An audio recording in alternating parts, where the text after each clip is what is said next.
Always cool seeing what washes up on shore at the beach, isn't it? Unless, of course, it looks like this. This is a pretty horrifying image, real or not, and I gotta say it does look pretty realistic. You'll notice the creature's jaw even moves slightly like it's breathing or attempting to breathe. Whatever it is, it doesn't look like it's doing very well health-wise. I think there are a lot of people who kinda wish mermaids and mermen were real. You know, beautiful people gliding through the water, singing pretty songs at night, luring sailors down into the dark, brackish depths of the sea, never to be seen again. I would not be getting lured anywhere by this ugly monstrosity though. So this is a very strange video. Supposedly it comes out of Kenya, but I've heard it coming from other parts of Africa too, so I'm not 100% certain. In the video we clearly see what looks to be a young mermaid-like being washed up on a beach surrounded by onlookers. It's clear that the supposed mermaid is actually on camera. I mean, this is a real person. The question is whether they're a real mermaid or just a person with a fish attached to their lower half. And yeah, that's almost definitely the case, but what creeps me out about this video is why it exists. I just have so many questions about this thing. There's just something very uncomfortable about this footage. Why was this created? Who is the person they've attached to this fish? Are they okay? And just what the hell is the music the uploader has added to the footage? It doesn't fit at all, and it just makes the whole thing even more strange and unsettling. During World War II, strange sightings were reported in the key islands of Indonesia, where Japanese soldiers stationed there encountered what they described as mermaids, or mermaid-like creatures. Local villagers familiar with these creatures called them orang ikan, or manfish, and they were said to stand at just under 5 feet tall, with pink salmon-colored skin, spikes along their spine and neck, and a mouth resembling that of a carp. Instead of a fishtail, they had long arms and frog-like legs, both ending in talons. So they're basically the creature from the Black Lagoon. The soldiers claimed to have spotted the creatures both in and out of the water. One story came from a troop exploring a lagoon who saw one of the things leap onto a rock, facing the soldiers and making a gurgling, burping noise. As another creature swam swiftly towards them, the soldiers fired shots at the rocks and water, but the creatures vanished before their eyes. Later, Sergeant Tero Horiba asked villagers to notify him if one of the creatures was ever captured. Eventually, the village chief presented a lifeless specimen to him. Creature about 4'9" tall, apparently matched the description perfectly. These photos are pretty famous in the world of deep-sea cryptids. They were taken by a man named Jeff Leitcher in 1998. He was a diver who claimed to have captured the first documented proof that mermaids exist. It all happened about 20 minutes off the coast of Kauai when Leitcher was diving with a group. While swimming with a pod of dolphins, he noticed what appeared to be a woman swimming alongside them. What caught his attention was that she was keeping up with the dolphins. Then the woman suddenly leapt out of the water, and Leitcher realized she had the lower half of a fish. The woman jumped twice before disappearing in the water, leaving the group completely stunned. Then, about an hour later, while Leitcher was photographing some underwater life, the same mermaid-like creature supposedly brushed up against him as she swam by. He quickly snapped a few pictures just as she turned around. I feel very lucky that I'm the one to finally prove to the world what people here have known for half a century. The Kauai Point mermaid is real, Leitcher said. In 2009, something strange started happening near Kiryat Yam, Israel. Dozens of locals claimed to see a mermaid off the shore at sunset. Over time, more and more people reported spotting the creature, describing it as resembling a young woman who would frequently visit the beach and perform tricks in the water. As the sightings gained more and more attention, the Israeli government even got involved, and they offered a $1 million reward for anyone who could provide proof of the mermaid's existence. No need to capture it, just an authentic photo would do. NBC sent a film crew to investigate. They stationed themselves at Kiryat Yam Beach, both above and below the water, filming around the clock. And one night they claimed to have spotted a human figure dipping into the water before disappearing. The research crew did their best to track the mermaid down, but they couldn't pinpoint its exact location. The footage was sent to Coastal Oceans Research in Los Angeles for further analysis. Michael Schacht, the center's director, reviewed the footage and said although it was impossible to unequivocally determine the figure in the footage, it still remains a viable option. In other words, it could be the real deal, but it's not definitively proven. 2012, Zimbabwe found itself caught up in a very strange case involving mermaids that had workers fleeing from their dam sites in the country. Water Resources Minister Sam Sipepa Nkomo addressed the issue during a Senate committee meeting, revealing that mermaids had been scaring away government workers at dam sites, or that's what workers had been saying. According to Nkomo, the workers were so terrified by these supposed creatures that they abandoned their posts, refusing to return. Nkomo shared that traditional chiefs had been called in to, quote, perform rituals to exorcise the mermaids believed to inhabit reservoirs. The mermaids, often described as female creatures with fishtails, were said to frighten the workers by allegedly pulling people under the water. In response to the workers' fears, Nkomo had even attempted to hire white personnel, assuming that they wouldn't be familiar with the mermaid legends, but they too then started reporting strange sightings and would refuse to work on the project. Now, there was skepticism from some, obviously, including Minister Nkomo, who thought that maybe the strange cases could have been caused by hazardous water currents, but the government decided to carry out the traditional rites to calm the fears of the local workers anyway.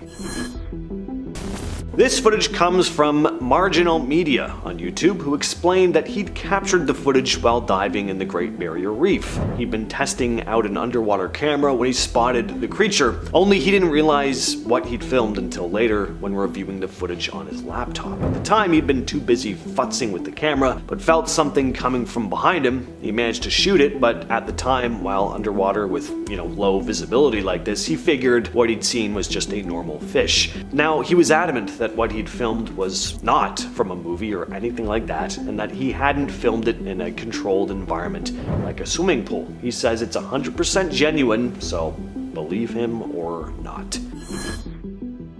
In 1809, a woman named Miss McKay from the town of Thurso in Scotland claimed to have witnessed a real mermaid while walking along the beach. According to her account, in the Kentish Gazette newspaper, she had an up-close view of the creature and described it in great detail, saying, the face seemed plump and round, the eyes and nose were small, and the former were of light grey color, and the mouth was large, and from the shape of the jawbone, which seemed straight, the face looked short. She also said that the mermaid's forehead, nose, and chin were white, but the side of the face was a bright pink. The mermaid's hair, which Miss McKay described as thick and long, with a, quote, grey, oily cast, appeared to be a challenge for the creature as the waves often threw it over its face. She said the creature seemed bothered by this, frequently using both its hands to push the hair back and rub its throat, almost as if trying to remove any dirt from the water. On June 4, 1857, two Scottish sailors, John Williamson and John Cameron, reported spotting a strange creature off the coast of Britain. While at sea, they saw a creature in the water that they described as resembling a woman. According to their account, we distinctly saw an object about 6 yards distant from us in the shape of a woman, with full breast, dark complexion, comely face, and fine hair hanging in ringlets over the neck and shoulders. It sounds like these guys were out of the water a little too long with nothing but each other. Anyway, they described the creature as being submerged up to its middle, with its head above the water, gazing at them and even shaking its head, going on to write, the weather being fine, we had a full view of it, and that for 3 or 4 minutes. And finally, in 1967, near Main Islands in British Columbia, something strange happened. A ferry filled with tourists spotted a blonde-haired mermaid-like creature sitting on the beach, eating a fish. One witness even described her as attractive with dimples. To top it off, a photo was taken showing a woman with blonde hair and the lower half of a porpoise. Later that week, another mermaid sighting apparently occurred, but by then, skepticism was growing and a lot of people understandably started dismissing the sightings as hoaxes. Charles White, owner of the Undersea Gardens, a ship doubling as an underwater aquarium, offered a $25,000 reward for the mermaid's capture.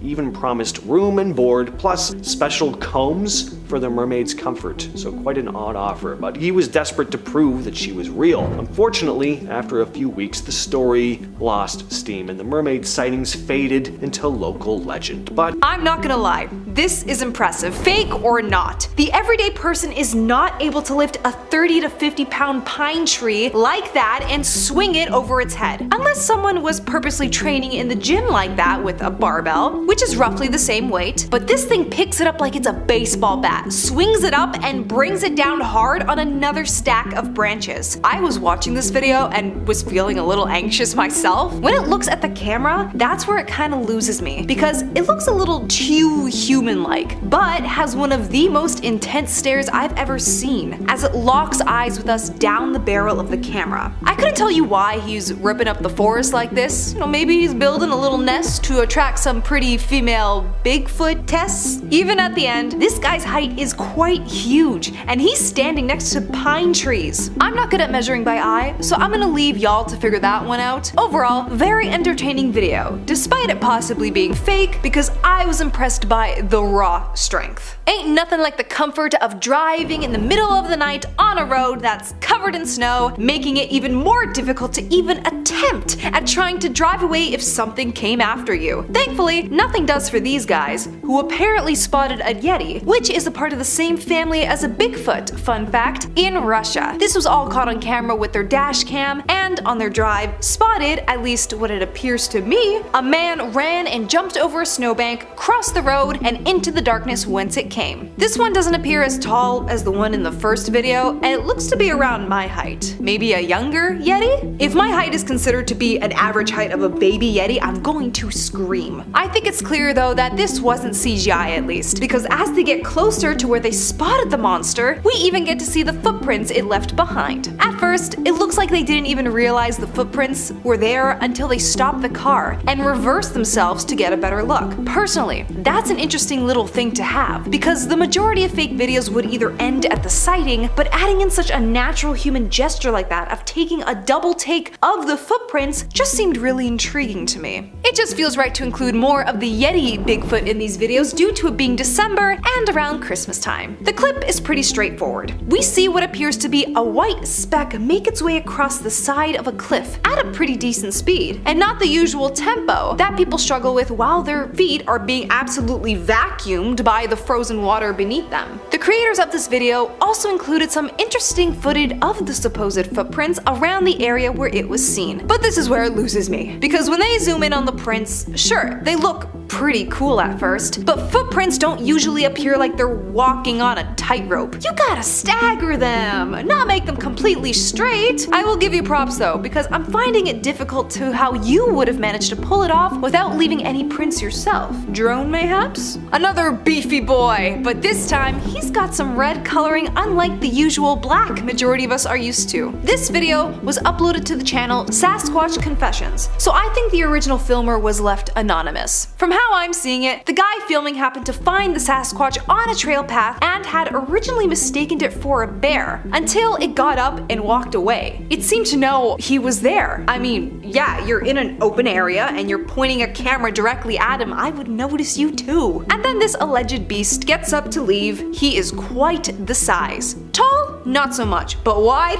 Oh yes, he's got that moto build. Dare I say, he also looks mighty cuddly too. He looks like he's in his bulking phase for hibernation, and I can only imagine the hug I could give this thing. As for convincing me, I'm not sure, because he kind of walks away like he's a giant puppet. No arm swing, no stretching of muscles as he moves. The uploader of this video has the YouTube channel named Gulf Island Rock and titled this finding as Bigfoot Sasquatch sighting near Port Renfrew on Vancouver Island. All that's really given to us is the view of this guy's hairy gray back. Points for giving us another new color to see. Really refreshes the brain after a while of just seeing a sea of black fur. I was really waiting on something exciting for a video that was almost 2.5 minutes long. I was almost hoping the beast would turn around, see the camera guy, and just start chasing him. Something to keep the viewers engaged, you know? If it's fake, the costume design is pretty well done. It doesn't look like those cheap party City animal outfits where you can see the plastic shine under the light. I give it a good 4 out of 5 on the cosplay aspect, but a 2 out of 10 for intriguing footage.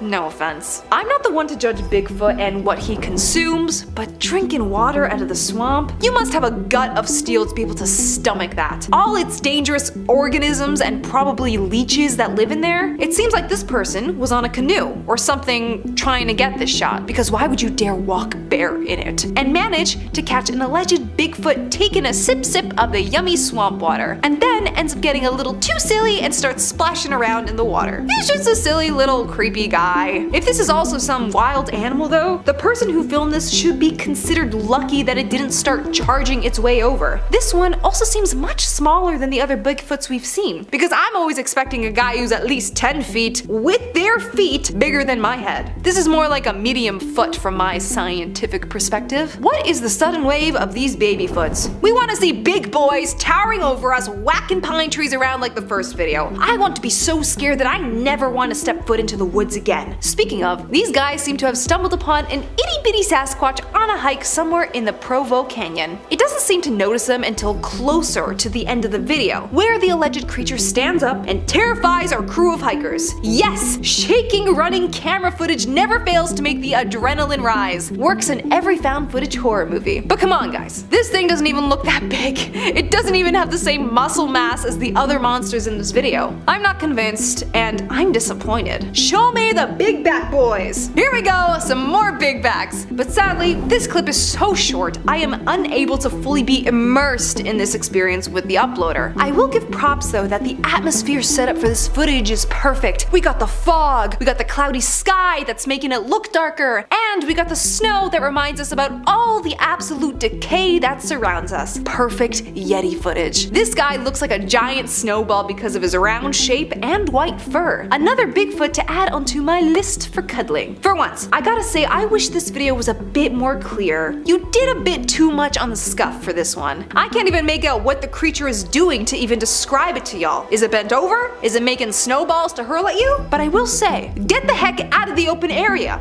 You are leaving yourself too vulnerable for these things to come and grab you, which you thankfully seem to realize at the end when you freak out and run away. Number 10. How they live. In Washington state, a team of amateur Bigfoot researchers called the Olympic Project claimed to have discovered a collection of nests which belonged to Bigfoot. They had primatologists study them, with the conclusion being that they appear to have been created by a primate. There have been structures of broken and twisted foliage seemingly placed in specific areas, which have been attributed by some to Bigfoot behavior. In some reports, lodgepole pine and other small trees have been observed bent, uprooted, or stacked in patterns such as weaved and crisscrossed, leading to some to theorize that they are potential territorial markings. Some instances have included entire deer skeletons being suspended in high trees. Some Bigfoot researchers allege that Bigfoot throws rocks as territorial displays and for communication and audible blows struck against trees or wood knocking. Number 9. Where the species came from. Primatologist John R. Napier and anthropologist Gordon Strensenberg have suggested a species of Paranthropus as a possible candidate for the Bigfoot's identity, such as Parathropus robutus with its gorilla-like crest skull and bipedal gait. Paranthropus is characterized by robust skulls with a prominent gorilla-like sagittal crest among the middle line, which suggests strong chewing muscles and broad herbivorous teeth used for grinding. Now, it's great that they believe this, but fossils of Paranthropus are found only in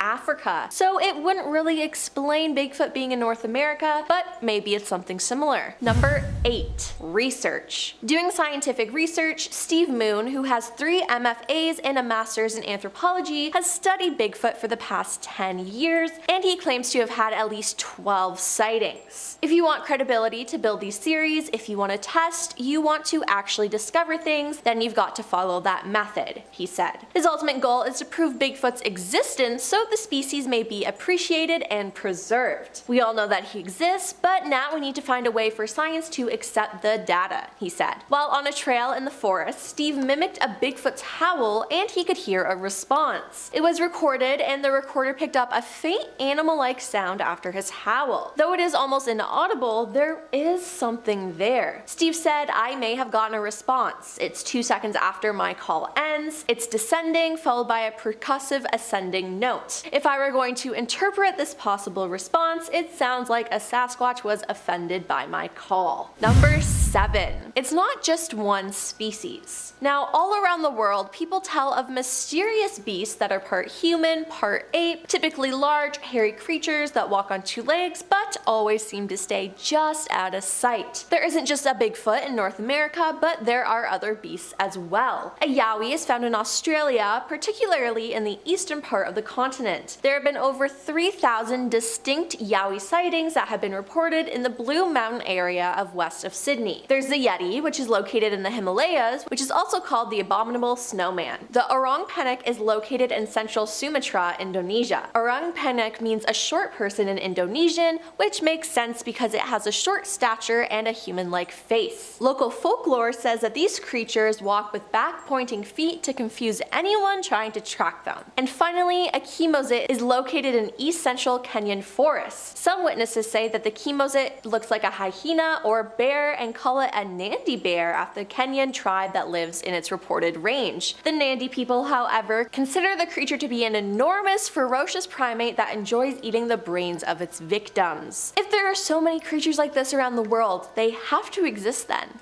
right? Number 6. The theory. There have been many studies surrounding Bigfoot, and one study was conducted by John Napier and published in his book Bigfoot, the Yeti, and Sasquatch in Myth and Reality in 1973. John wrote that if a conclusion is to be reached based on scant exanted hard evidence, science must declare Bigfoot does not exist. However, he found it difficult to entirely reject thousands of alleged tracks scattered over 125,000 square miles, or to dismiss all the many hundreds of eyewitnesses' accounts. John concluded, "I'm convinced that Sasquatch exists, but whether it is all it's cracked up to be is another matter altogether. There must be something in the Northwest America that needs explaining, and that something leaves man-like footprints." Number 5. Recently spotted in Pennsylvania. The Bigfoot Field Organization, aka BFRO, has their own website filled with hundreds of stories of people spotting Bigfoot. On the website, a story was posted by a user saying, "On October 5th, 2022, while my boyfriend and I were biking on the ghost town trails near Ebensburg, Pennsylvania, we saw a Bigfoot coming about 150 yards in front of us. He was walking along the trail towards us. We couldn't see his face, but when he saw us, he turned around quickly and walked into the woods. As we went by, we looked into the woods and didn't see anything. It was really shocking as there were no sounds or smells. As he was walking, you could see how big his stride was, and there was a huge space between his legs. We thought this was a once-in-a-lifetime thing and thought it was so cool. Yes, Bigfoot does exist." And just in case you think the BFRO just took a submitted report, the site reported that it did a follow-up and spoke with the witnesses. It even names them on the site, and they found their testimony to be credible. The investigator who put it all together, Matthew Moneymaker, who was mentioned in part 1 of the series. If you haven't seen part 1 and part 2, check them